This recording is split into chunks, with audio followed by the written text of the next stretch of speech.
State Allocation Board meeting. If you hadn't heard, the board meeting has been changed to 3 o'clock.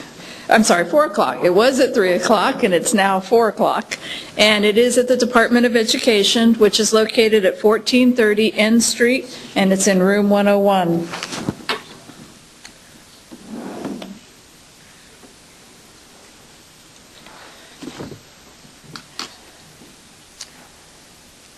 So attached is what funds, what funds are currently available.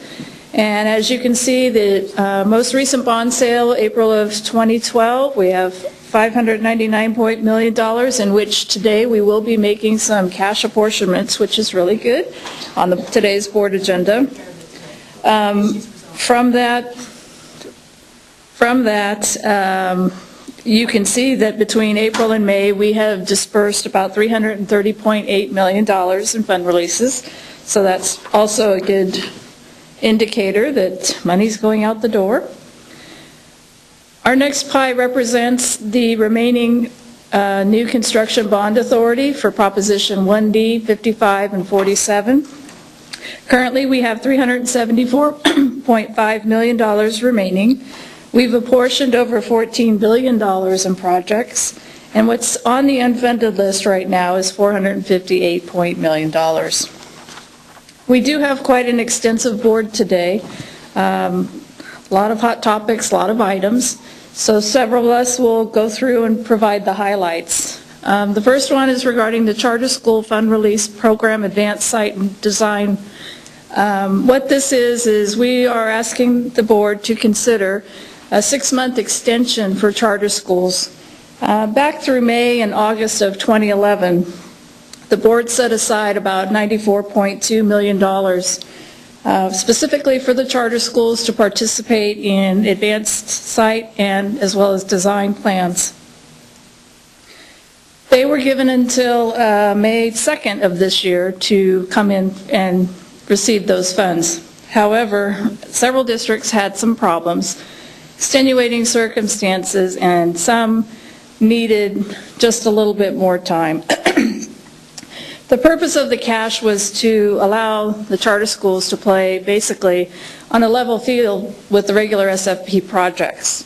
So we're providing the board with a couple of options to decide what they'd like to do with the remaining $57.9 million. The first option is just grant a 6-month extension until December 27th of 2012. And at that time, whatever funds are remaining, the board can readdress what they'd like to do with that cash. Another option is basically we're aware of 4 projects that are ready. They can come in the door with just that a little more time. So we're asking the board to potentially set aside $15.1 million for those 4 projects. Also set aside $8.2 million for the projects that are currently on the unfunded list, and another $0.9 million for the project that's on the workload list. And then the remaining dollars, which is about $33.7, to go to the next round of priority of funding for SFP construction projects. A third option would be, again, to set aside specifically the dollars for those 4 projects, which is $15.1 million, and the remaining cash of $42.8 applied to the next funding round. The last option for the board would be just take the entire $57.9 and apply it to the next priority of funding round. So those are options for the board. We're asking basically for recommendation 1, which would be give the charter schools 6 months more to come in, which would be the December filing date. Currently, all the charter schools have been reactivated, so there is the time limit on fund release applied to everyone across the board. So that's something that the board will be considering for today, this afternoon.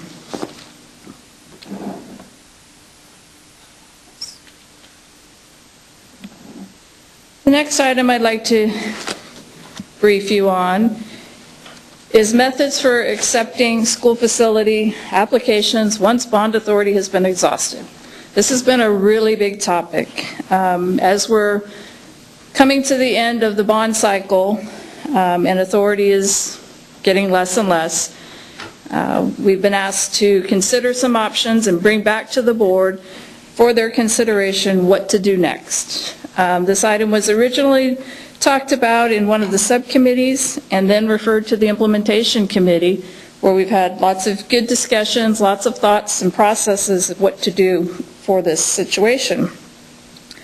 Basically, currently in regulation, there are two existing unfunded lists. It gets really fun here. First unfunded list that we will call lack of authority. And basically, there is no authority, but we're still processing and we're adding them, and it's kind of basically the list that's behind in the back of the book. The next list, which is also an unfunded list, is considered lack of AB 55 loans, which means cash. So we can process, we use this list to create our priorities of funding. So we still had authority, but we had no cash to back the projects. So what we're asking the board to consider, we've got a couple of options, and all of these options would require regulation changes. First option is basically to use the current workload list that we have. Applications are not processed to the board for board approval, and applications would be only taken to the board once we have authority that is become available. Again, this would require regulation change. The second one is called a board acknowledgement workload list. And again, these applications aren't really processed for final grant determination. In other words, OPSC isn't going to go through and do a 15-day letter and all that, but it's just more to be a generalistic kind of guesstimate of what the needs are out there. Some of the concerns with all of this is liability to the state and to the board as well. So that has to be considered, whichever options that the board may want to go to. We don't know when a new bond is going to come. We don't know what that bond may look like or if there's changes to the program. So it's kind of hard to make open promises when you don't know what you don't know. The third option is process applications but without board approval. So OPSC would go through, do the complete review, plan, specs, the entire process as it is today, provide 15 and 4-day letters, and then place it on a list. But applications would not receive board approval or be presented to the board in a formal format until actual bond authority became available. And again, this would require regulation changes. And the last option that we're looking at is a board-approved project list. So this would be completely processed, given approval by the board. We would have hardcore numbers at that time. There would also be a certification or acknowledgement from districts that even though the board is acknowledging this project, we're looking at the dollars, it's not a promise or constitutes a guarantee of any funding. Again, this would require board regulations or regulations to be approved. So we are seeking board direction on the various options that they have, and we'll get further guidance this afternoon. With that, I'd like to turn it over to Brian LePass.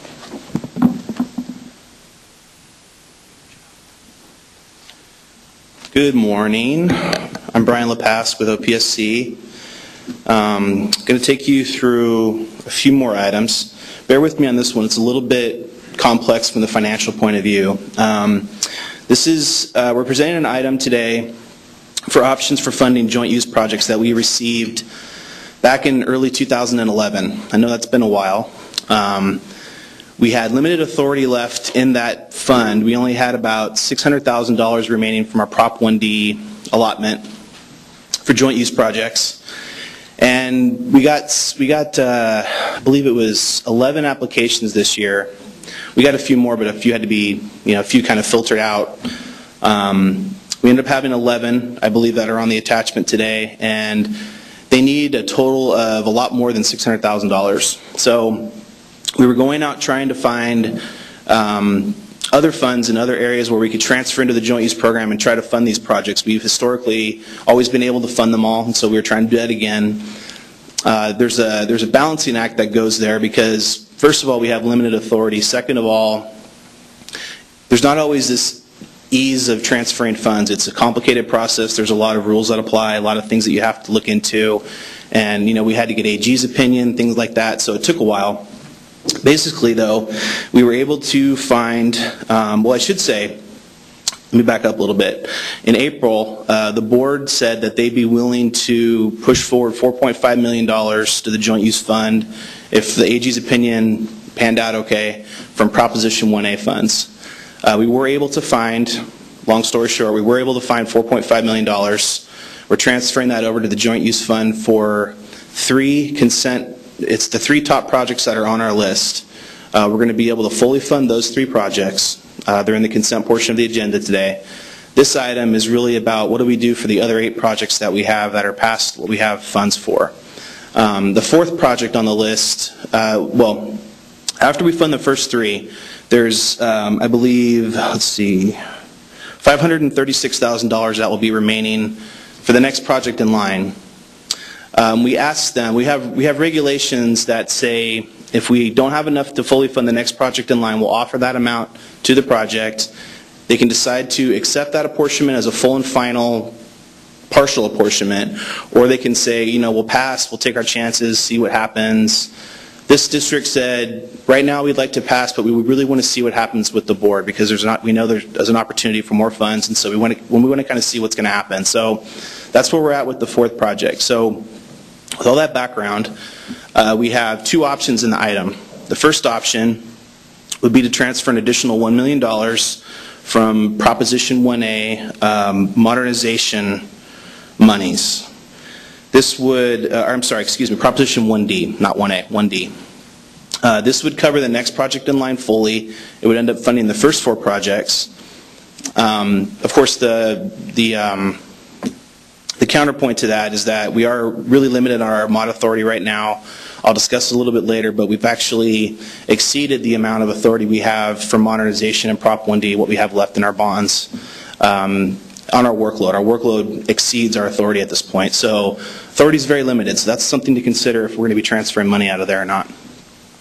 Option 2 would be to actually transfer, I believe it's 5.7 additional million from Prop 1D to fund the whole list. So that would fund all the projects.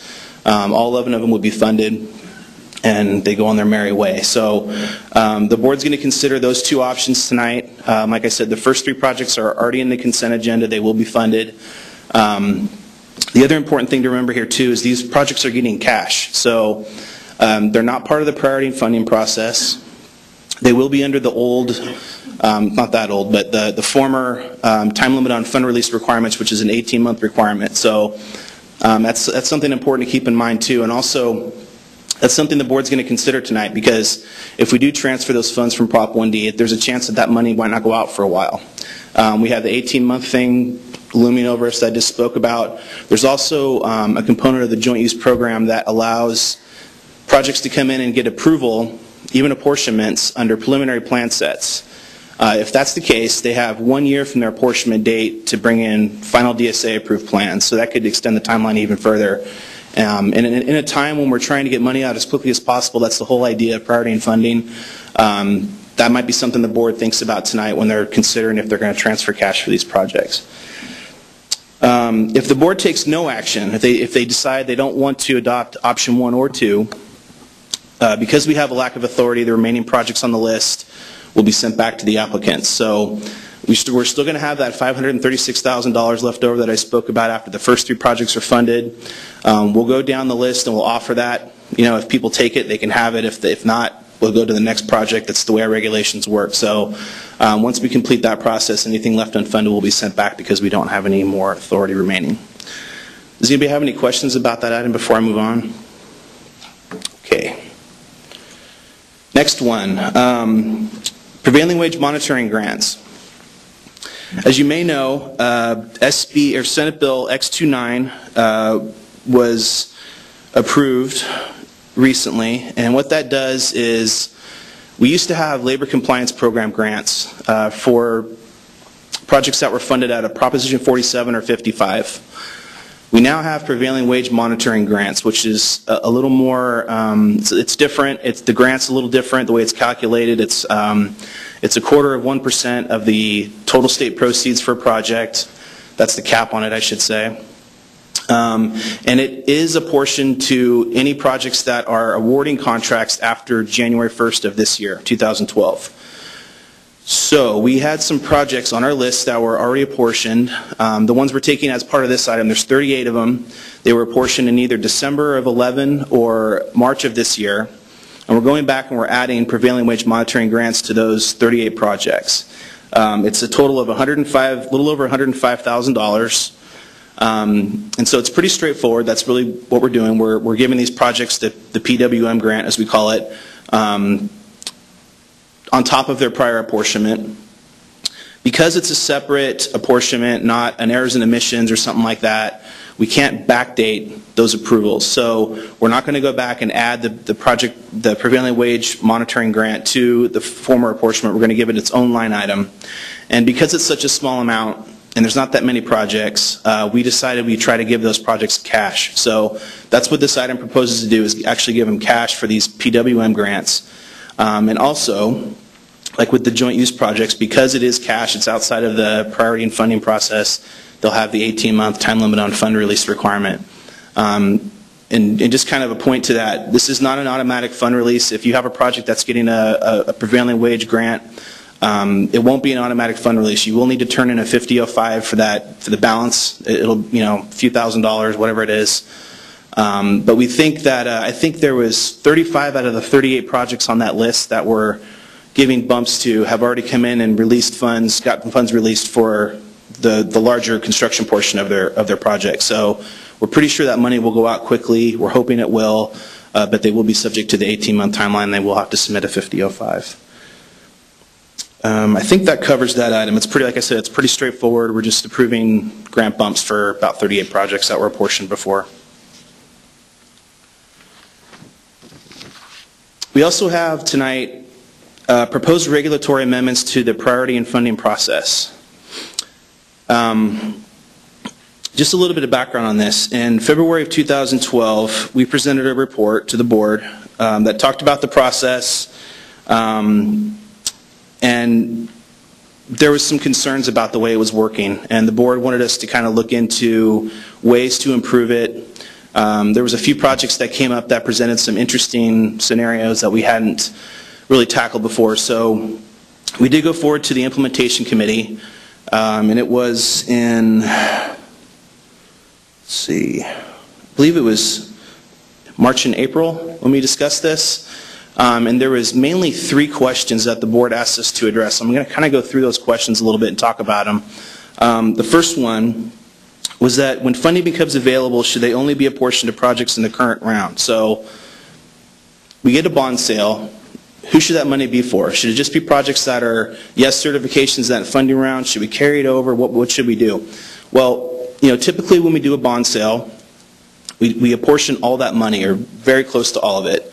So there's not much remaining.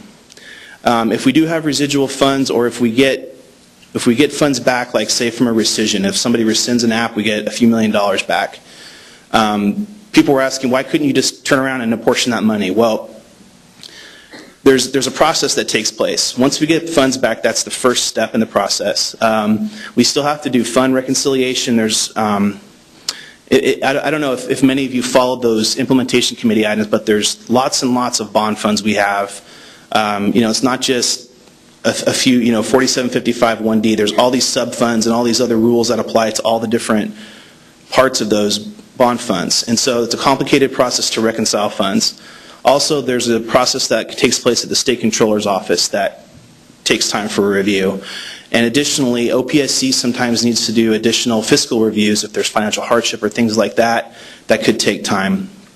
So matching up the time when we get funds back and when it's actually available to apportion it's hard to match those up. It's hard for them to coincide. They don't come right after the other. There's steps in between. So the concern there was that it could take a while. So let's say we get a rescission of funds back towards the end of a priority and funding round. By the time we do all this reconciling, it may carry over to the next round. Certifications won't be valid again. There's all sorts of concerns there. There'd be lists, multiple lists, and it'd be very confusing. The implementation committee reached a consensus that it wasn't in the interest of them to reserve funds for projects carrying over to a different round. So that's kind of how we address that question. That said, I think you're going to like the improvements we have. I'll get to that in a minute. Another question was if projects that had a yes certification during a given period but didn't receive funding to get apportionment before other projects that weren't a yes during one period. Okay, this is very complicated. So basically, you got an apportionment, or you didn't get an apportionment. Excuse me here. Certifications don't carry forward. The bottom line here is the question is will a certification carry forward from one period to the next? And if it doesn't, can we provide for that? Well, the thing is about this is when certifications can go stale. So you have a certification. Let's say you're ready to go out to bid, but you're on a list for a while and things change. There's a concern there. So this is why we have a 6-month period where we renew everything. We want to make sure that these projects are fresh, they're ready to go. So there was an interest from the implementation committee either to have carryovers to where, if you're a yes, you just remain a yes. The concern there also is that you're on the list somewhere, you're a yes this time, you're a yes the next time, but if you don't receive an apportionment in a former cycle, there could be projects above you that weren't certified yes before, but then certify yes subsequently and kind of put you further down the list. So that was the concern from stakeholders, is that, look, I just missed my apportionment in this funding round, and then a bunch of people jumped up in line in front of me in the next round, and there's a chance I won't get funded now. That's something that we considered too. Like I said, there was an interest in the committee to make a mechanism that would carry over, so we are going to continue to have 6-month filing periods. The last question was, when funds are returned to the SFP, are they returned to the bond source from which they originated? And the answer to that simply is yes. If they came from like Build America bonds, for example, they would go back to that if they reverted back. Now there's a difference there when cash comes back, and also when we sell bonds. It's not specific to the type of program we can fund. It is specific to the proposition. For instance, if we have Proposition 1D cash, we can use that for, so there's a Proposition 1D new construction project that's apportioned, it rescinds. That money goes back to Proposition 1D, but it could possibly be used for a different program, not necessarily new construction. It could be modernization, something else. So there is some differences there. The bottom line is that when we give cash out, we do it by bond fund, Proposition 47, 55, 1D, and then we do it by receive date. We make sure that across all the programs that all the receive dates are getting funded in order, and that's the bottom line that you really need to know. It is a complex process, like I said, as you can tell. I don't even fully understand it, but that's the thing here is we try to get out money as quickly as we possibly can, and we try to do it in the date order that they were received. So let's talk about the improvements that we have. The way the program works right now, there's actually a gap between certification periods. So there's a 30-day filing period. Those certifications are currently due, they're good until the beginning of the next filing period.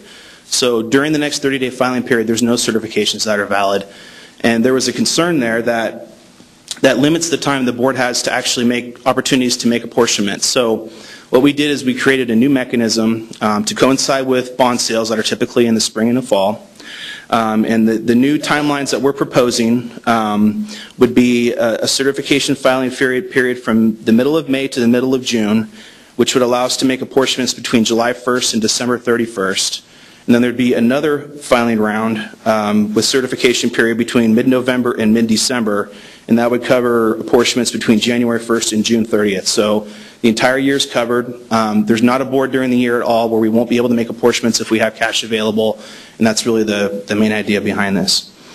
During the transition period to this new method, if the board approves it, there's going to be an overlap for this first period. So what we've done to correct that is certifications that come in that start in January of 2013 instead of being good until July 9th, they'll actually be good until June 30th, and that will enable us to make apportionments starting July 1st. So we're going to have that first kind of overlap period, and then after that we'll go into the new method that we're proposing. Is there any questions on that, Adam? I hope there isn't any. Okay. This is a report we're presenting.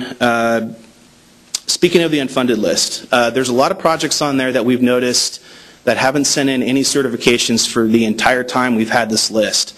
We've gone through 4 priority and funding rounds now. The first one, well, the inception of the priority and funding process was May of 2010. Since then, we've had 4 rounds. We've apportioned 950 projects worth just under $3 billion, so it's been successful. But there's quite a bit still left on the unfunded list, and there was some folks out there that wanted us to take a look at those projects that are maybe going stale. Like I was saying, they're just kind of sitting there. There's no activity. So we took a look. As of June 8th of this year, there's a total of 143 projects worth over $320 million that haven't submitted funding requests for the last 2 rounds. Of those, 81 worth $148 million haven't participated in 3 rounds, and of those, 21 worth $44 million haven't participated in any of the 4 cycles.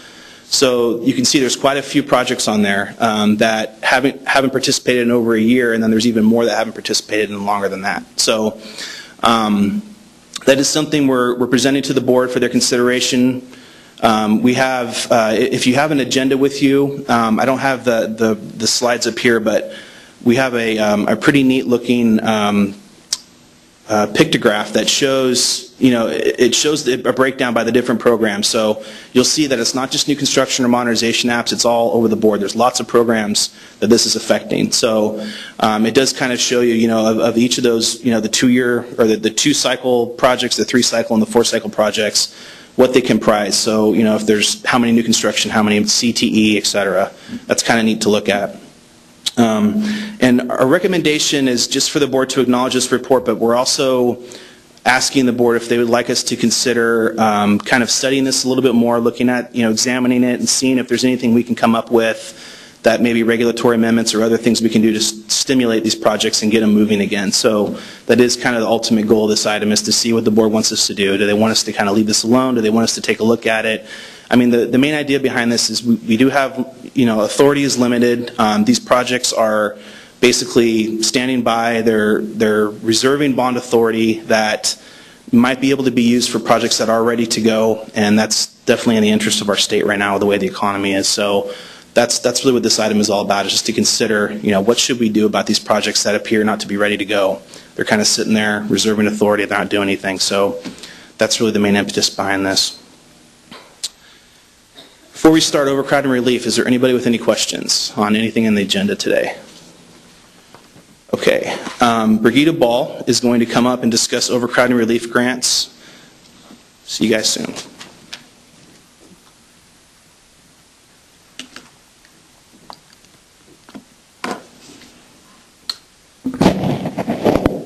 Thank you, Brian. So today I'm just going to give you an update on what's going on with the overcrowded relief program. So we're in our 9th cycle right now, and we're currently processing applications. We received 7, and we have approximately $254 million that's earmarked for this cycle. Excuse me for a minute.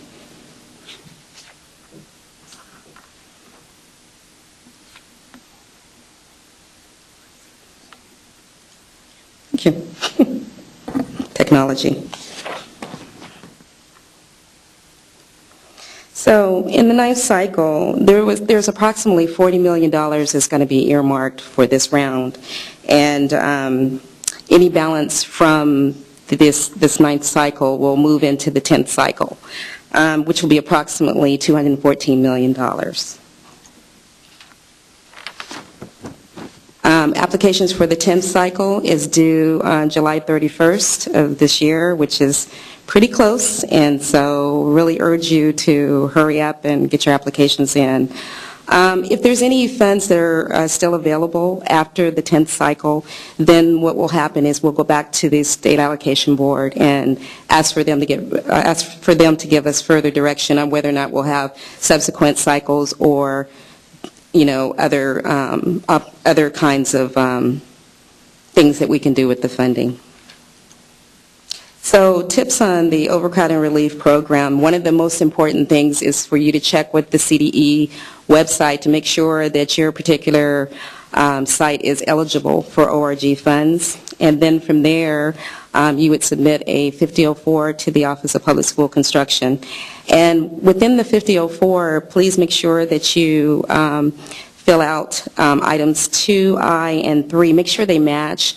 I cannot tell you how important it is to make sure that your application is very clear and that things on there that you have any kind of problems with, you call us, because we will help you, walk you through the application.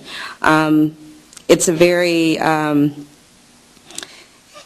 very long process for ORG to get through these applications because of the way that it's set up. So, because we deal with the CDE letters, we deal with DSA, but we also have to make sure that the applications are clear. So I cannot tell you how important that is. Make sure that your CDE letter also, a lot of times when it goes to CDE, there's revisions that happen to your project. It's really important that you make sure that that's reflective on a current CDE letter because it confuses us when it doesn't match with your application. So please make sure that you follow up with that.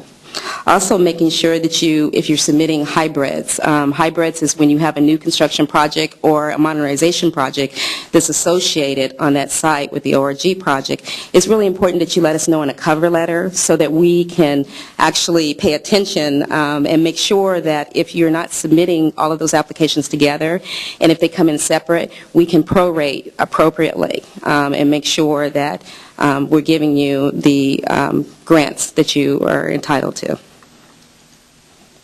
Also make sure that when you have your plans, hopefully when you have them go through DSA, that they delineate, whether or not you're going to demolish or relocate. For so many times that we've seen these applications, they come in with the word removal. Removal is a very universal word. It can mean to demolish, but it also can mean to move from the premises. And so we really need, it really would help us if you would use the word demolish instead of removal, and it really would help us if you use relocate instead of removal. Because in our ORG grant, we do have additional grants for demolition, but we don't have additional grants for transportation if you're transferring to another site. So please keep that in mind. If you're using other ORG sites, it also would be helpful if we had a site map.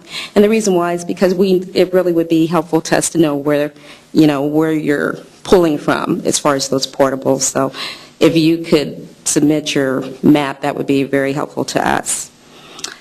And make sure that you have enough eligibility for your grants on that site in accordance with the regulations. Overall, the bottom line with ORG is that the most clear is that you can make it possible in your applications and in your cover letter and what you expect from us, the faster we'll go ahead and process these applications. And for the 10th cycle, we're anticipating that we're going to go to the December board. Any questions? Okay. Thank you very much. And the next person is Tim Hegedus. I can't believe I said Ted. I've known him for like 3 years, and I'm calling him Ted, for upcoming priorities and funding certification round. Thank you very much. Hi, Ted.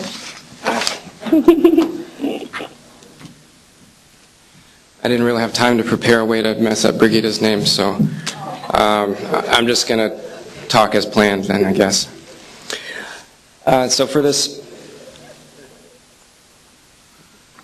bear with me for a second. I've never been up here trying to figure out there's no next button.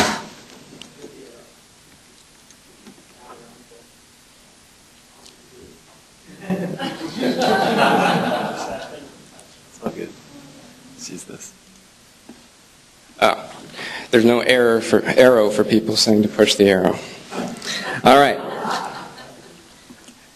So we've got this important period coming up. It's a 30-day period. That's a 30 calendar days. It includes holidays and weekends. If you've gotten this is for districts that have gotten an unfunded approval, and you've got a project sitting on an unfunded list, but you haven't gotten an apportionment yet. You submit this certification letter. I think everybody's somewhat familiar with that.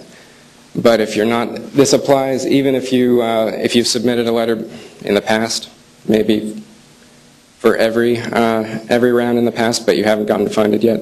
That's okay. You need to resubmit it because they only last for 6 months. Let's see. All right. Let's see if I can work the computer now. So that's coming up July 11th and ending August 9th. On the certification itself, because it's a request to convert from an unfunded approval to an apportionment, we need the name of the school and the application number.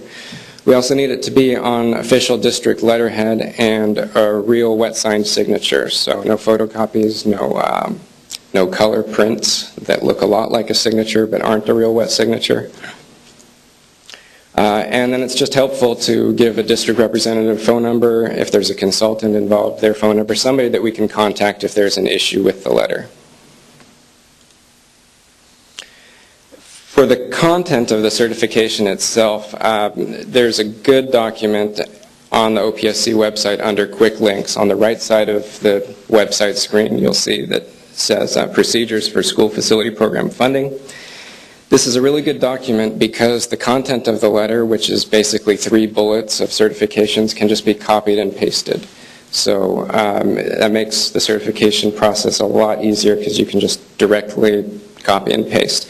And the content of the certification is basically that there's only 90 days from the point of getting an apportionment until when the district must submit a fund release request.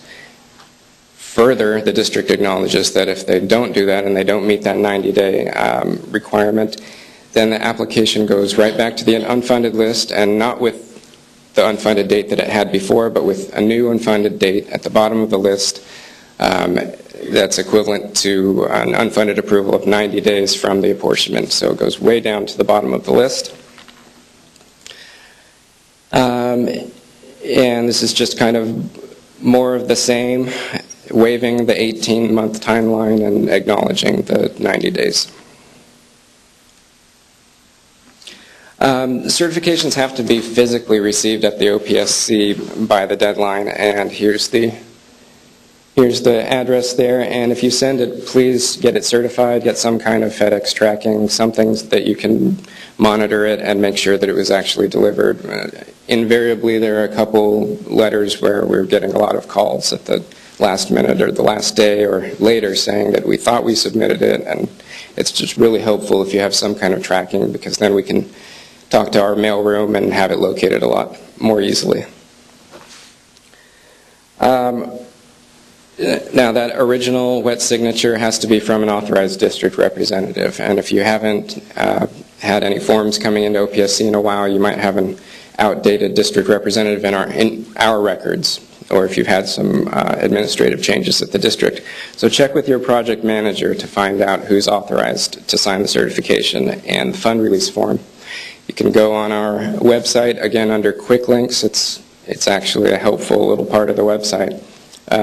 There's a link to all the project manager county assignments you can look up by your county and contact them and find out who's the district rep. And if you need to update it, it's pretty easy. There's this SAB 5003 form, and you just have to fill out not all of it because it's used for some other things too, but you complete the top section, part 1, and the bottom that designates who the authorized representative is, and again with an original signature and date on that.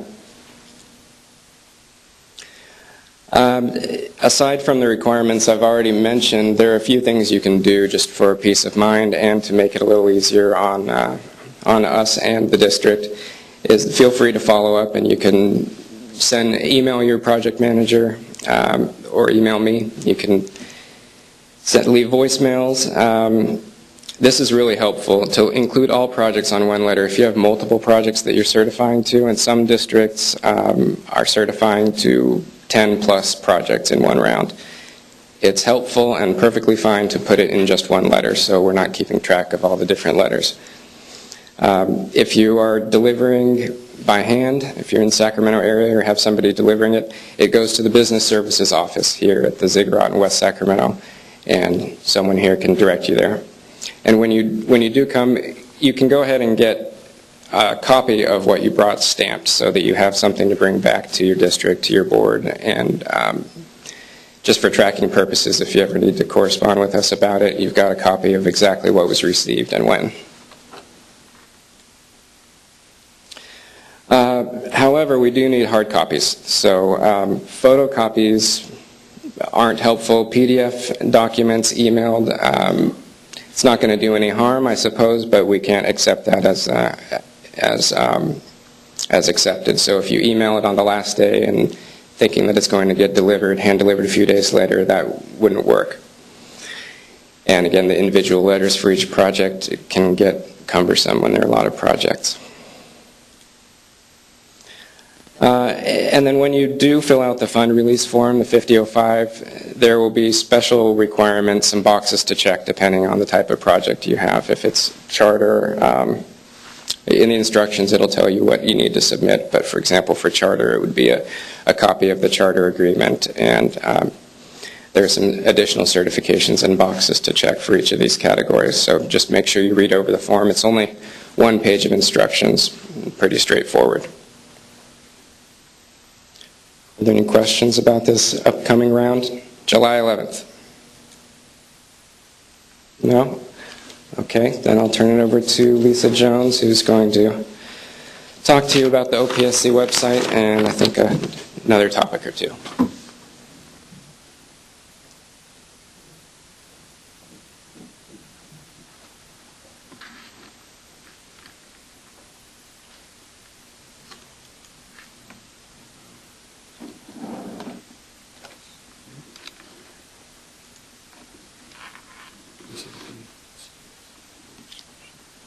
Okay.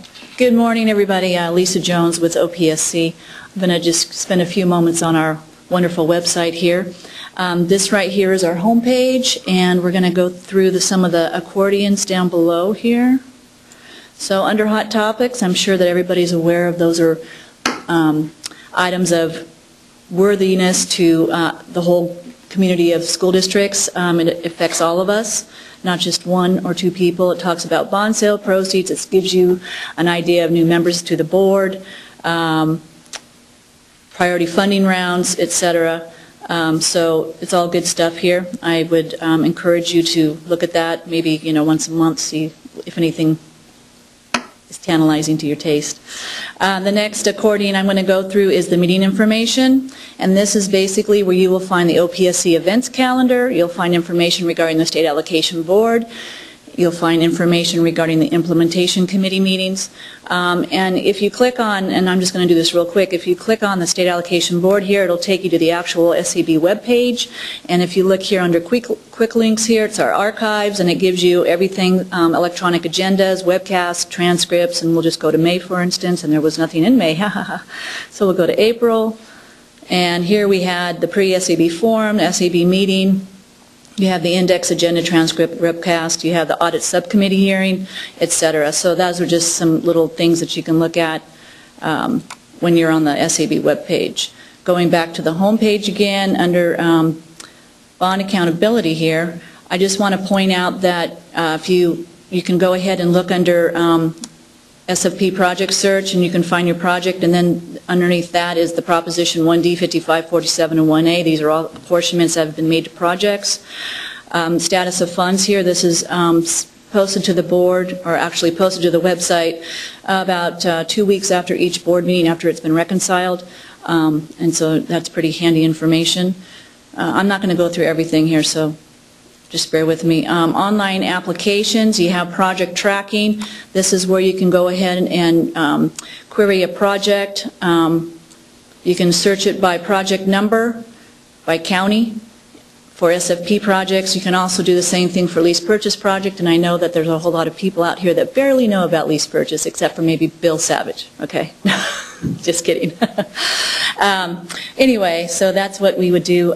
It's what how would you would use the project tracking system. Let me go back. I'm going to go into project tracking number generator. This is where you would enter your district code and you would find any active projects.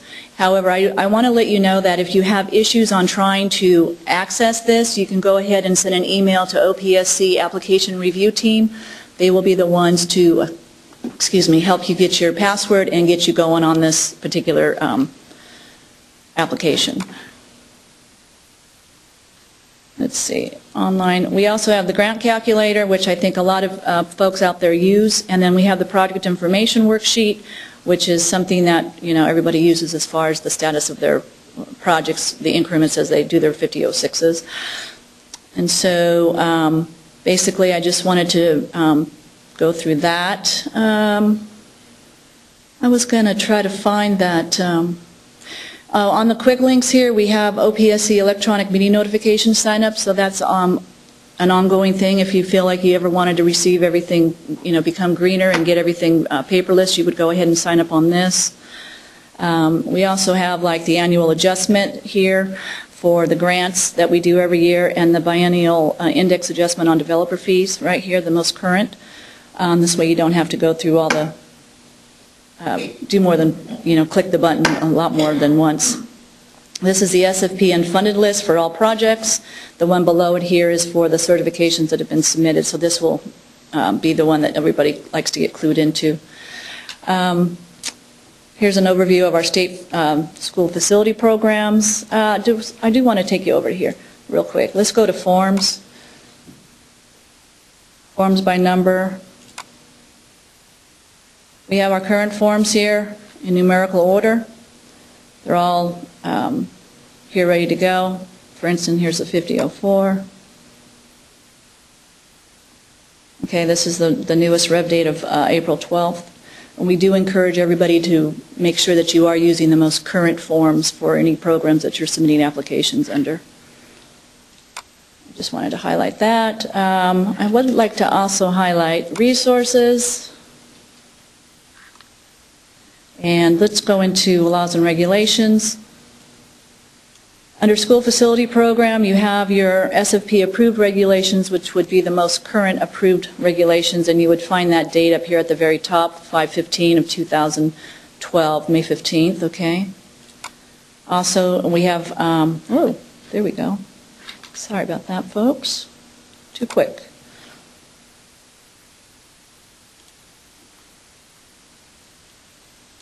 We have pending regulatory changes, which is everything that the board's approved that has not been approved by Office of Administrative Law and filed with Secretary of State.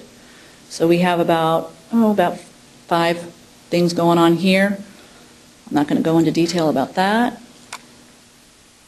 And the last thing is on these laws and regulations is the history of SFP regulations, and basically that's the approval of just under 100 regulatory changes that have happened since 1998. Okay, just a little walk down memory lane. Any questions, comments? Great. Then I'll turn it over to Nate. Thank you. Let me just walk out of it. Good morning. I'm going to do just a very quick overview of OPSC going paperless. For those that know, starting in July, State Allocation Board, we're going to be completely paperless with our agendas. And so what we want to stress to everyone is just make sure that you're kind of aware of what are the resources OPSC has to ensure that it's a smooth process, and that should you have any questions, who to contact. We want to take a really proactive approach in this.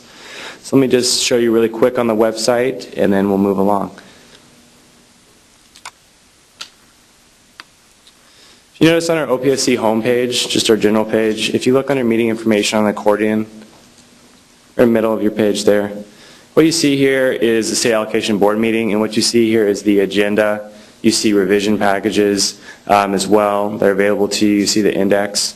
What we're stressing is that should you use any type of tablet or smartphone, you can download all of these onto it for you to be able to read, view, be able to edit, do anything you want. Adobe Reader is very easy to use for just simply reading any of the agenda and being able to store it.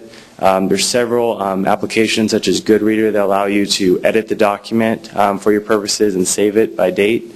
So we just want to make sure that as we go paperless and we don't have the hard copy agendas available to everybody, that you know where to find it on our OPSC website. It's right here on OPSC Home under Meeting Information. Using a smartphone, your iPhone, your Android, whatever you want to use, your iPad, anything, you simply click on these. Using these basic applications, you're able to download it. Use Adobe Reader. It's very simple to do. It's a free application. You can store it on your device and read it during the State Allocation Board meeting or for future reference. So very short and sweet. What we want to stress to people that are here physically or watching is that should you have any questions about downloading the agenda or any other type of resources from OPSC's website, let us know. We want to help. We want to make this a seamless process. You can certainly contact me. My name is Nate Gargiulo at OPSC. Or Ron Copel. You can simply give us a call or email us, let us know, and we'll walk you through the process. That is about it. Is there any questions on that? Nate, why don't you point out that the SAB Agenda tab always contains all of the revision packets in it? Yes. Yes. So you don't have to download the revision packets separately. Yeah. The last one has all of them? The last one has all of them? Mm-hmm. That's correct, right? Yes.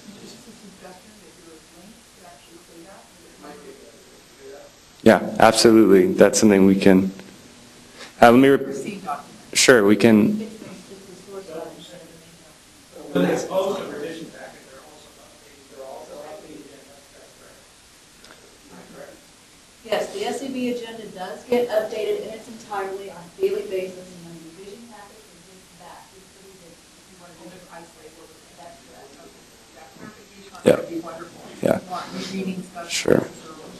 And just to kind of repeat that Bill's question, which is a good one, is in regards to the agenda. It does get updated with revisions. We have subsequent below it. You'll see the revision packages, which are if you just want it for separate viewing.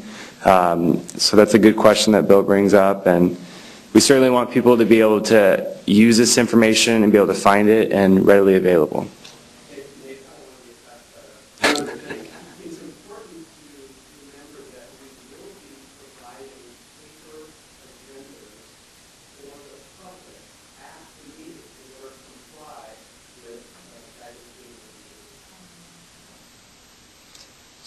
That just to repeat.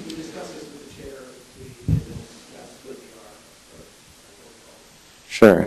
And just to repeat the question again, and it's a good one, is we want to make sure that if there are requests for paper, that we will have that to accommodate. But certainly, we're seeing more people using either laptops or tablets or smartphones. We certainly want to make sure that you're able to use electronically our resources, what we have, but should you have a need for a hard copy, certainly be able to contact us and work. So just to take a proactive approach in this to ensure that everybody's being able to get the information readily available for their purposes. That's all I have. Let me see. Let's get out of the web page and let's go back to our slides here real quick. And I think Bill is going to be up next. I think I get to pick on Bill now already. So let me move along here.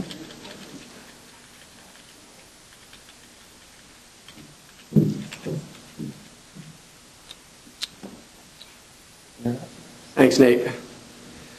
Okay, now how do I work this thing again? All right. Hi, I'm Bill Savage. I'm the Assistant Executive Officer for the State Allocation Board. and really happy to be here. I want to give you a summary of 2 months worth of implementation committee meetings. I've only got 300 slides, so and we can have lunch. Oh, I'm just kidding. But I'm going to cover some material that's actually been covered by the OPSC staff, because a lot of the items that we consider as part of the implementation committee end up going to the board, and several of them are on the board calendar for today. So these are the items that we looked at in May, the unfunded list item, the project information worksheet, and then in June the clarification of available funds and the K-8 MEF regulations from Sequoia Union. So let me just briefly cover the material that was covered previously regarding when funds become available under priority and funding rounds. And the staff presented an excellent analysis for school districts, and was already covered by Brian, but there's a graphic here that you can use to give you an idea of some of the complexity related to funds coming back into the state program and how those get processed and what the steps are, because I think when districts saw that rescissions came back to the board, they said, well, hey, those should be available the next day. And then I said to Sue Reese from Fiscal Services, why aren't those available the next day, Sue? And so she and the wonderful team that we have here made me realize, and then helped everyone at the implementation committee, all the district stakeholders, really understand the process that OPSC goes through in order to vet the funds through the agencies. And you can see that step. And then the other item that Brian covered was the complexity of the sub-funds that these funding elements have to be reconciled into and go back into. So you can see for each of the major bond measures, all of the various sub-funds that they have to be reconciled with before we can have the certainty of having the funds available to then be sent out again as part of a priority and funding round. So we went to the IMP committee. Should we change the process? No, there was the overall approach of the IMP committee members. We did come up with, and by we, I mean OPSC staff, Michael Watanabe and Brian O'Dell and the team in Ledge, worked very hard to come up with an approach that we call closing the gaps. Okay, and what this is that I've got a graphic here that I think will help.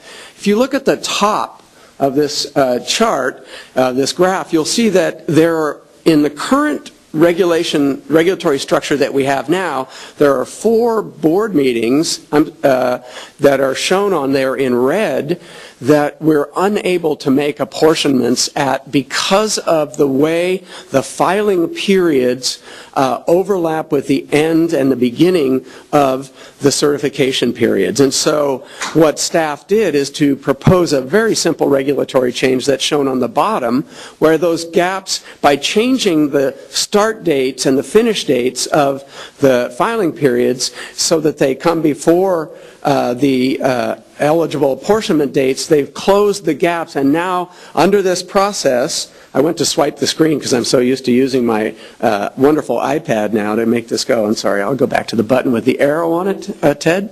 I'm sorry. So if you look at the bottom one down here, you'll see, again, when we go forward, there will be all SAB meetings during the year we can make apportionments at, and so that's the proposed regulatory change that we're taking to the board, and we think that this will be something that they'll be very interested in. So the next topic that we looked at IMP and that was covered with Sue in her presentation, I want to just give you a little bit of background and some other perspectives on. It's a long title, Applications Beyond Bond Authority, but what it's really about is an unfunded list. So should the State of California, should the Office of Public School Construction create a list of projects, process those projects, approve them at the board so that we have an unfunded list when all of our bond authority is exhausted as we're going forward. And we're fast approaching that time. We know there's not going to be a bond probably at least until 2014, and we're rapidly reaching the end of the funds that we do have available.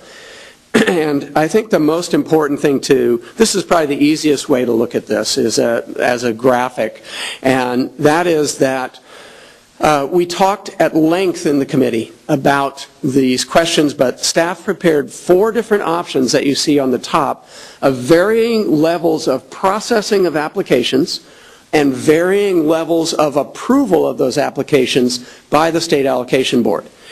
At the bottom of the screen is the regulatory structure and the processing and approvals that are the default, if you will, right now under regulatory section 1859.95, the creation of a true unfunded list without bond authority for the state of California. And so there were a lot of concerns from stakeholders, from school districts and from people in the field, county offices, because I think if you look at the past history, the state has always created an unfunded list of projects. And we brought this item, the board brought this item back to the SAB because of concerns that they had about the program, and we obviously respect their concerns, and we looked at those various issues.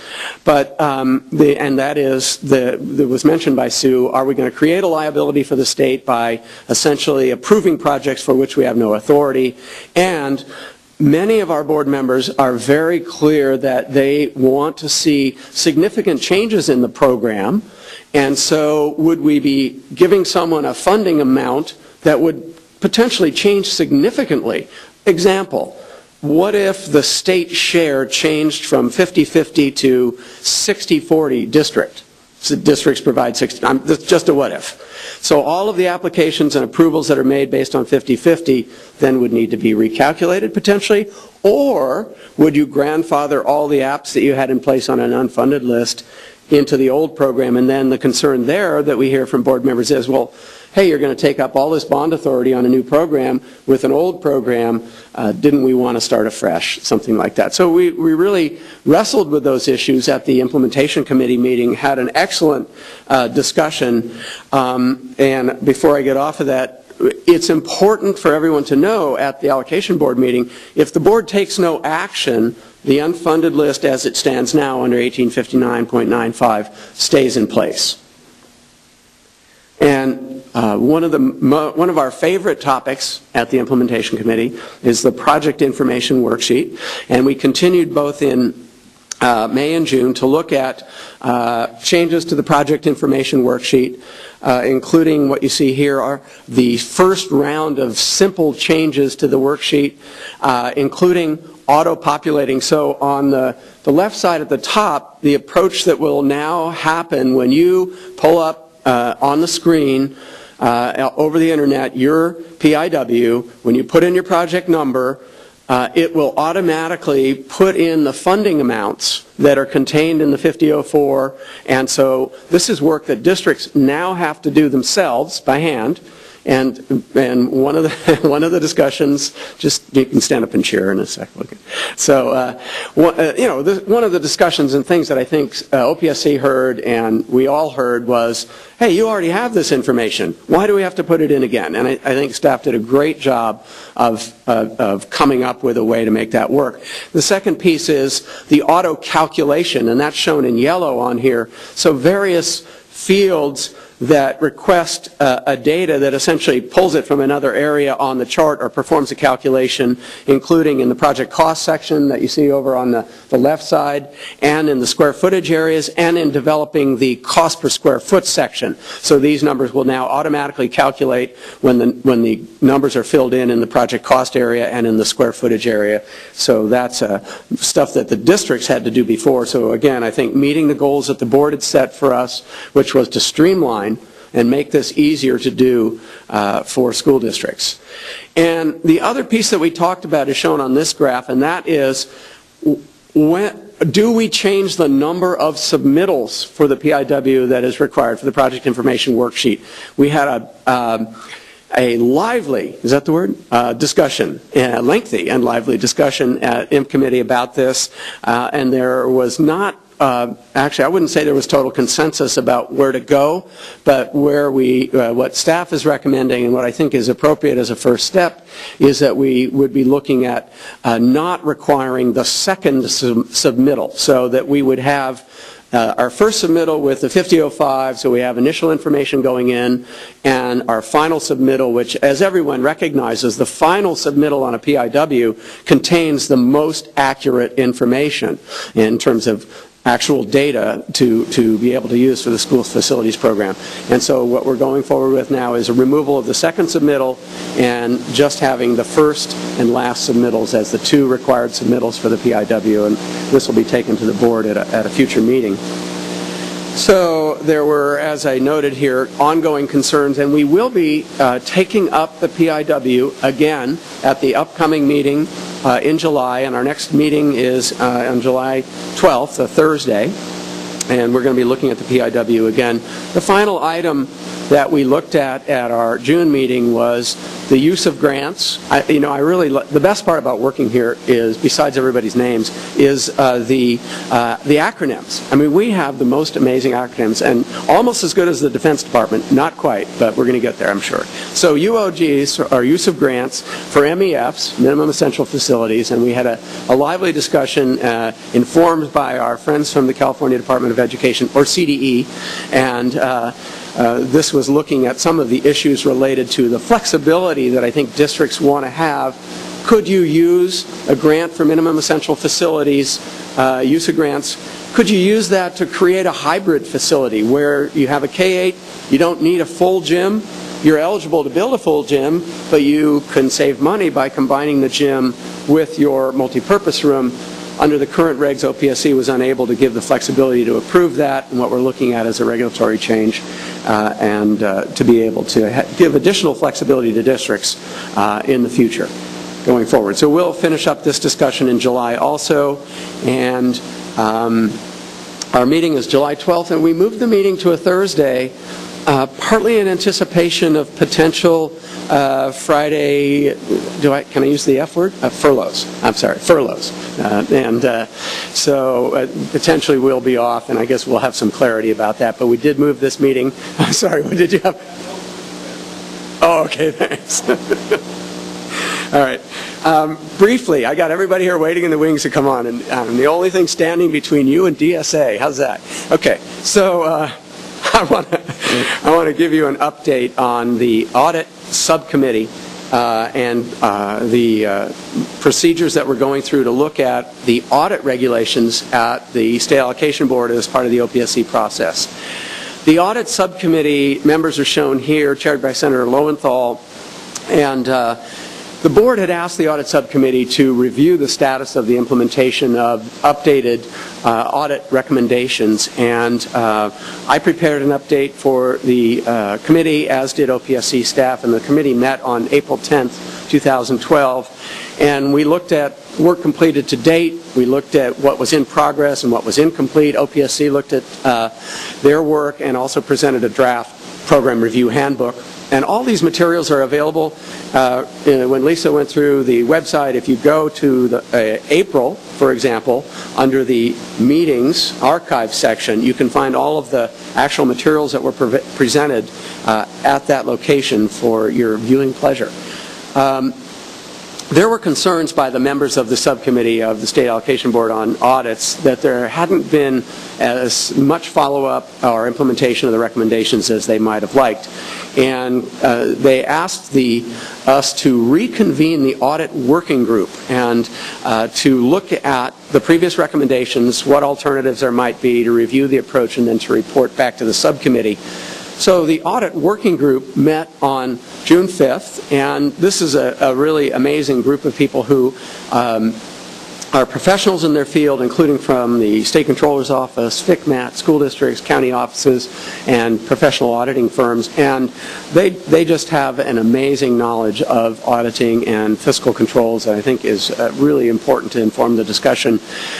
I presented, as did Rick Asbell from OPSC, an updated implementation plan, which we think is a modification of what was initially brought forward to the board, but we think really meets the concerns. And I'm going to show it on a graph. And I know that everyone can read the print that's in here, but what this is available on the website. And it's a three-part audit approach, and I'll just describe it briefly. The first is that there would be an initial review of certifications within 1 year of those certifications. So for example, you submit a 5004 with certifications that you make, you submit a 5005 with certifications. Within a very short time frame of those certifications, OPSC staff would perform an incremental review to confirm that you're in compliance with those. And the issue that we're addressing here is that in the past, I think if you're aware, there have been material inaccuracy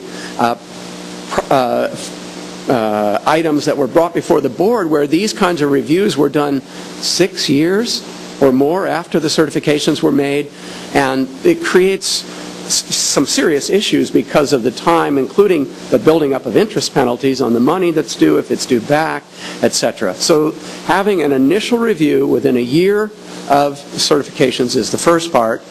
The second is that OPSC would continue to be the agency that reviews expenditures. So when the district goes in for what's now called the audit, and remember this is not a true audit that's performed by OPSC staff, but OPSC staff would continue to be the agency that reviews expenditures and confirms that those are allowable expenditures, provides a report back to the district with whether there's money due back, what the savings are, etc. And so that's the second box that you see in the center. And then the final piece is addressing the concern that was raised regarding third-party or independent audit review of the school facilities program. And this would create a section of an external audit function outside of OPSC. So, and what we're looking at, what we initially came into the discussion with was the districts that had a Prop 39 bond and had an annual fiscal and performance audit performed as part of that, could put SFP program scope into those audits and have that performed as part of their yearly audit function, sent back to the State Controller's Office or OPSC and meet the audit requirements of the program. So when we got into the working group, however, we heard that it might be more appropriate for us to look at using the district's annual education audit. Okay, so everyone who's worked in a school district knows that every year you get audited by your agency, by CDE, through an independent auditor that comes to the district, goes through all your stuff. The concept here would be that your independent audit performed as part of your regular education audit would include items related to the school facility program projects, or specific looking at controls in your SFP program, or procurement methods, are those in conformance with public contract code, etc. So, but the idea is to use an existing audit system that districts are already doing to have some scope of work from SFP be a part of that, and so that would provide some independence for the audits that would be performed going forward. So we have an upcoming meeting of the audit working group on July 3rd, right here in Sacramento at 10 a.m.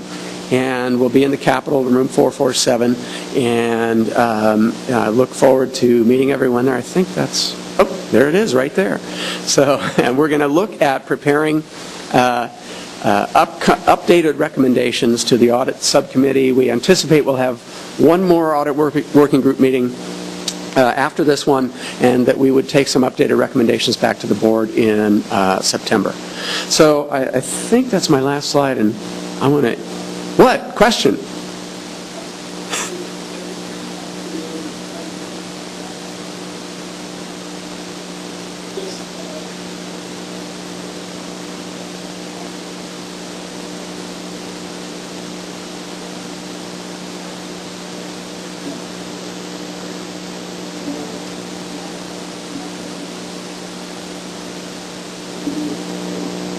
Okay, so that's a really good question. Most of the, and there's a good acronym, SOFI, right?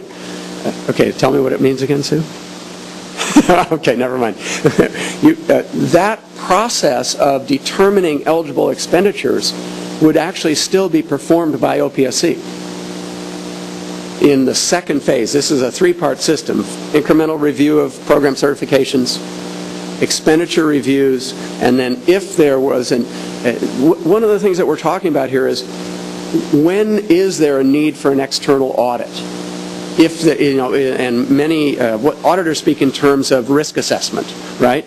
They find a district where there's serious issues, things pop up, flags come up, they realize that this is maybe a category that needs to go into an external audit. Or you potentially would randomly select districts that would have an external audit.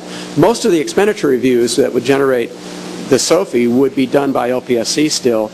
The auditors would look at sort of more, for example, at internal controls in the district, procurement procedures, whether the SFP elements are being met in relation to savings, being identified, things like that that are a little bit, that are beyond just the expenditure review piece that would happen as part of the regular OPSC review.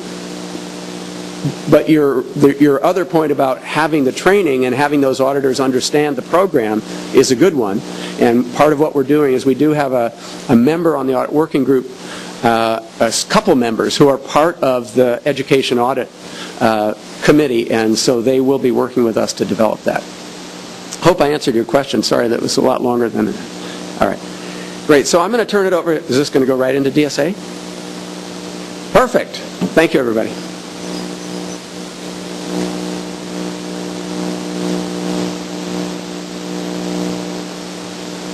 Good morning. I will provide a brief update from Division of State Architect, mainly structural safety policy development. That I represent that unit from our DSA headquarters.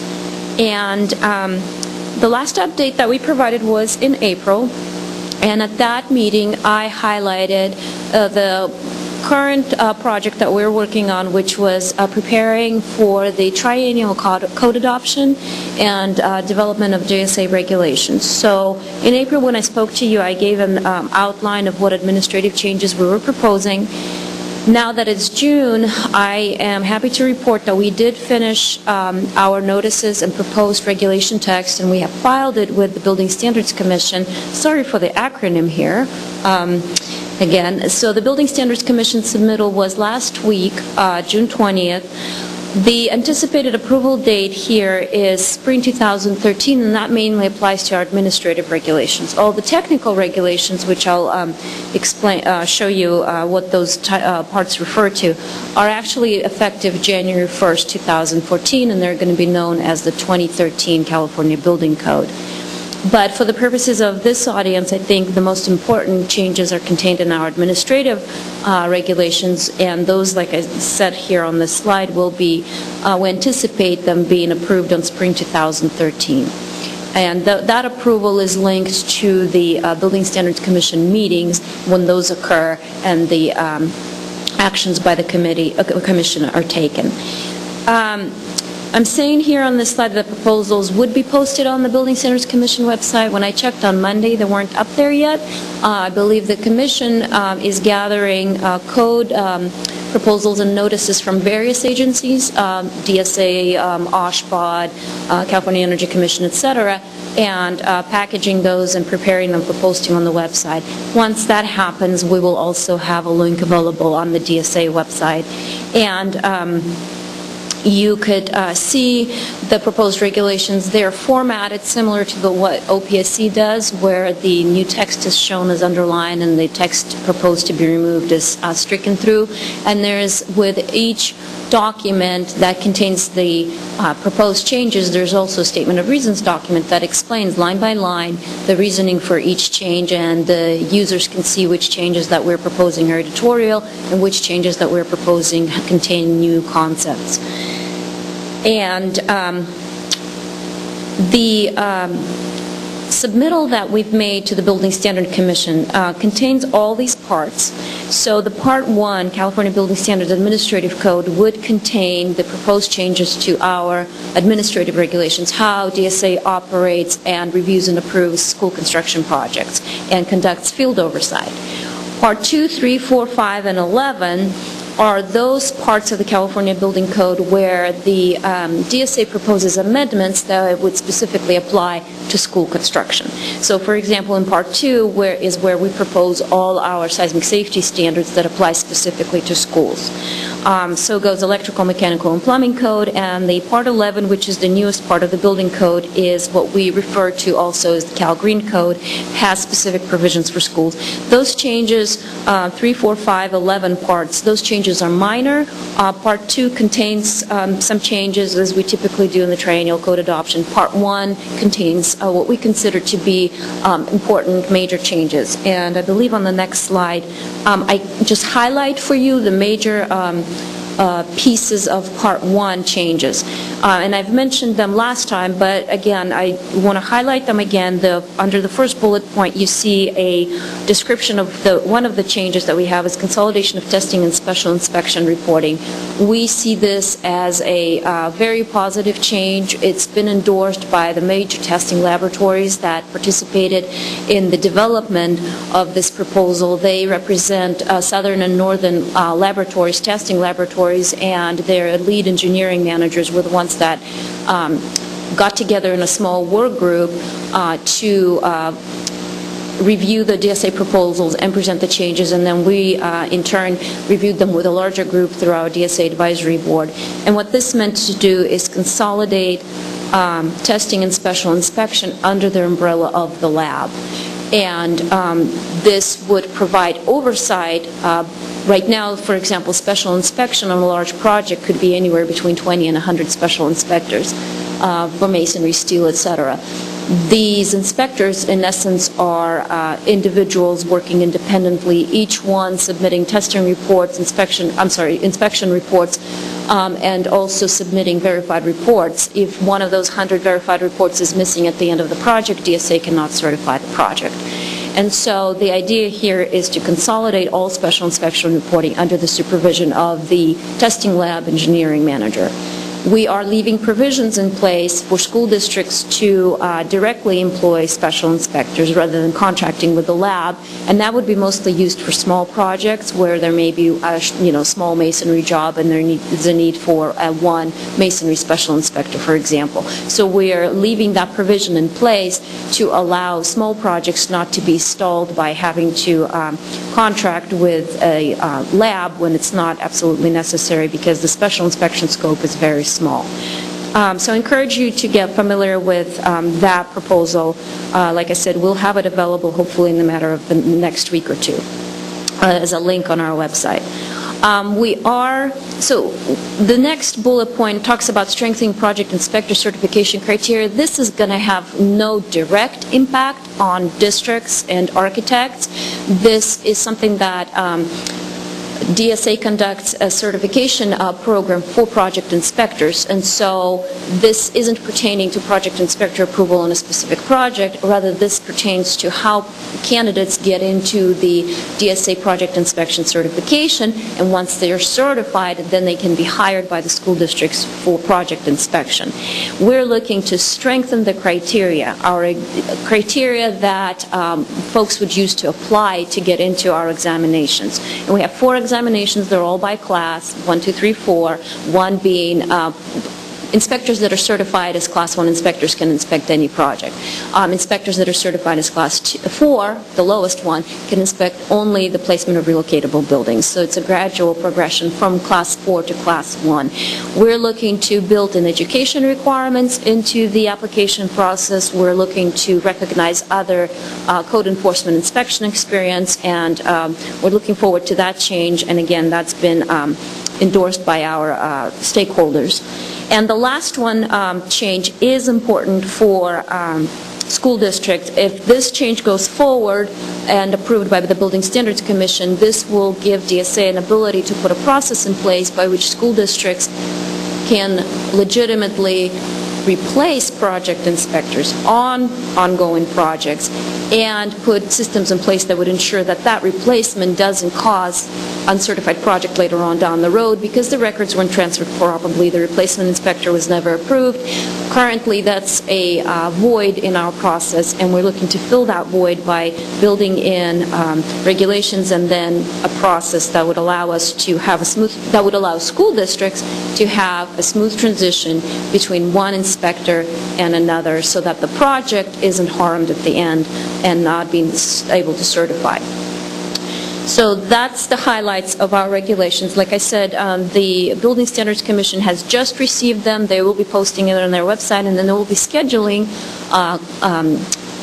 hearings with their code advisory committees. And I believe the one that will have our proposal on the admin regs heard will be, I believe it's scheduled right now for July 17th. And those are all public meetings, and I believe that they are, the agendas will be posted on the Building Standards Commission website. So that's the highlight. Any questions on that? Okay. The next few slides are going to give you an update on a new form that is accompanied by a bulletin that was released, and this does have an impact on every project that has that is ongoing construction currently. The bulletin date is May 10th, 2012. Like I said, the new process applies to all projects with the exception of those noted in parentheses there, which are projects that completed construction prior to May 1st and then had all change orders approved and reconciled by DSA. This does not apply for access-only projects. They have their own form that's very similar that is completed. So all school districts and their design professionals need to be aware of this change. So the bulletin basically introduces this new form, Form 168, and it's called Statement of Final Actual Project Cost. So here on this slide, I am including the snippet of our regulation with the italics highlighting the important section, and it basically talks about requirements for project certification. After construction is completed, notice of completion is filed. The district must file a statement of final actual project cost. So this is a regulation that's been introduced in 2010. It's been approved by the Building Standards Commission. It's in effect. We're now implementing it. And we're implementing it for a purpose of streamlining the process. And right now we're in a transition, so it may not appear to be a streamlining effort, but once all the parts of this process are implemented, we're hoping for considerable improvement in our certification process. So this slide shows you outlines how we operate now and what will change. So right now, during project construction, the district issues change orders, and DSA receives all of them. We enter the cost in our e-tracker database. At closeout, when the project is completed, we use all those little bit of cost increments to add to the reported construction cost, and we determine the final project cost. And then that final project cost is what drives our final fees. So it's quite a cumbersome process. What we want to change is, and we're achieving that change with this form, is we will accept a self-reporting of the final project cost from the school district. And at closeout, we will determine our final fees based on that number. So the immediate relief is on our staff who are not longer entering change order amounts into a database and tracking them all. This is the form, what it looks like, just to get your eyes familiar with it. It's a one-page form. It asks for district information, cost information, and a certification and a signature. It has a single page of instructions. And here's some comments that are more specific. We do ask about unconstructed scope because we do not reduce our fees based on unconstructed scope, so we need to know if there was any scope that wasn't constructed so we can adjust our fees.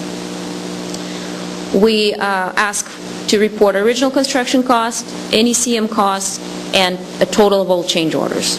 So that's a simple two-step math process that derives at the final actual project cost. And like I said early at closeout, we'll determine our final fees based on that cost. And we do specify which district personnel must sign the form. and we provide instructions, like I mentioned. And because this is a new form, I repeatedly encourage folks to look at those set of instructions. Because we haven't completed all the pieces of the implementation of the change order process, we are still asking folks to submit change orders to DSA, but we are not receiving them for the purposes of tracking the cost at this time. We are asking, this form will be applicable to all projects. Moving on to fourth bullet, we are asking for the form even on old projects, unless all the change orders have been reconciled, which is probably more common for small projects with few change orders. And this doesn't apply for those projects that are closed and certified. It's not applicable to access-only projects.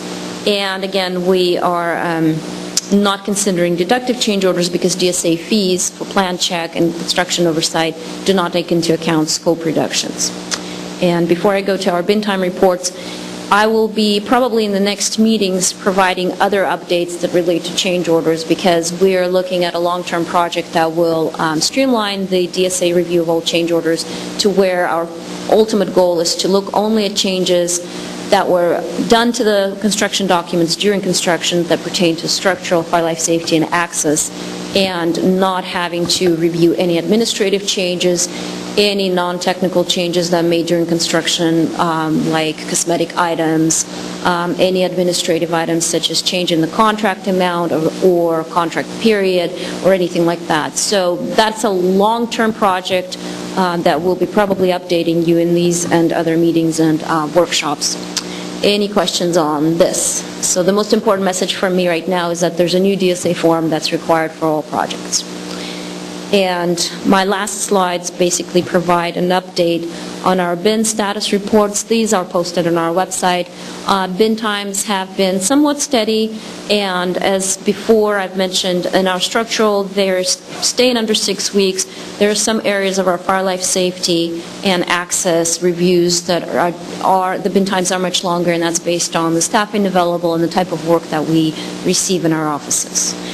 This is the last of my update, and if there are no questions, I'll pass this on to CD. Thank you.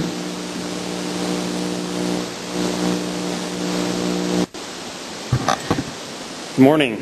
I'm Michael O'Neill from Department of Education School Facilities Planning Division, and I will be covering about quickly 5 topics today, and I'm trying to figure out which button.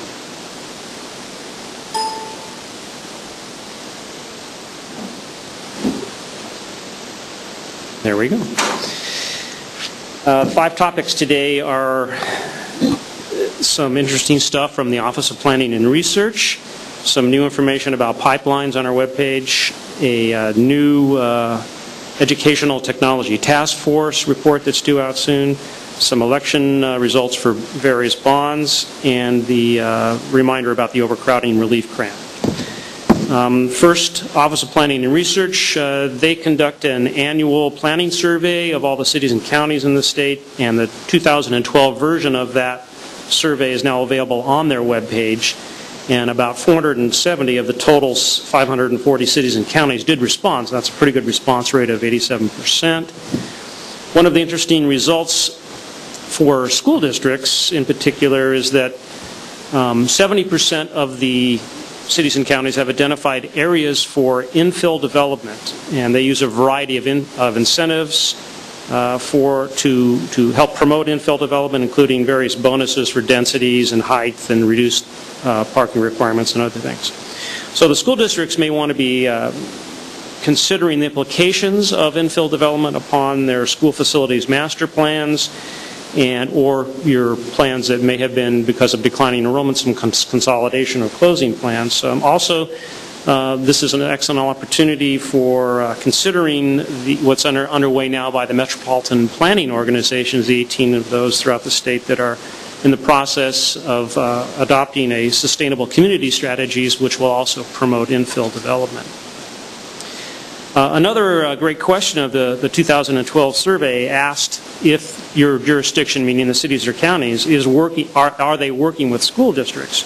And 40% of those responding to this question, which was a high response rate, again, of the cities and counties, do not collaborate with the school districts. And so once again, this might be an excellent opportunity to re-engage in those collaborative efforts with the cities and counties.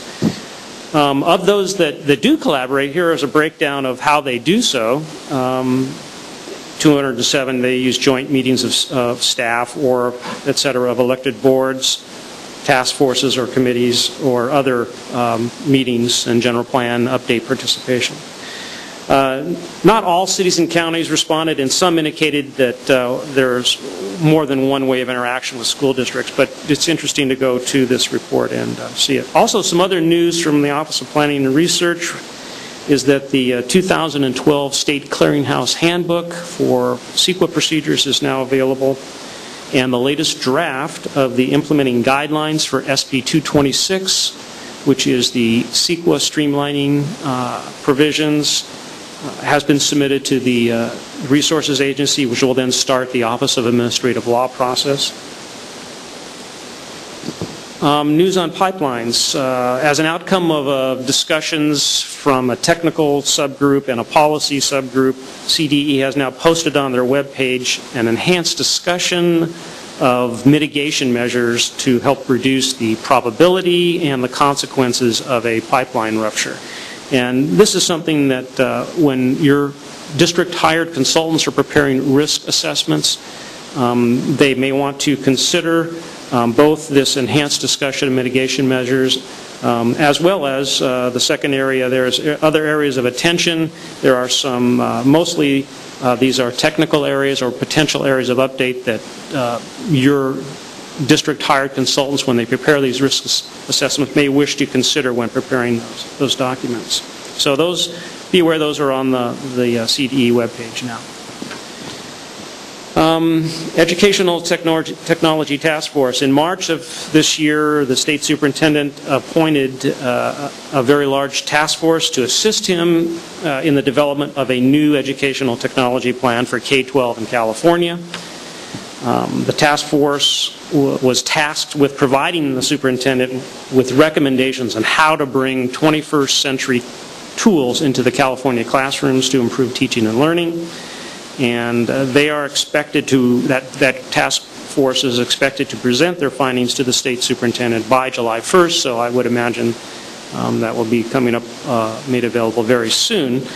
And we offer through the brokers of expertise on this listed webpage here as a means to accept public comments either before the draft is released and after it's released. So you may want to check that out on the mybrokersofexpertise.org.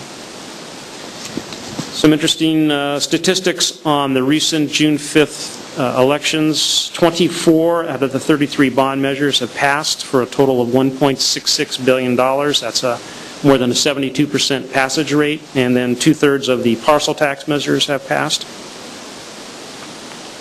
And then the final item is just a reminder about the overcrowding relief grant to get your plans into CDE as soon as possible so you can meet the July 31st deadline at OPSC. If you have any questions in specific on the eligibility for ORG, contact Elisa Constancio at our office, and that contact information is available there. And that concludes CDE updates. I'll answer any questions. Thank you. And that concludes our presentation today. Thank you so much. We'll see you at the State Allocation Board. Thank you.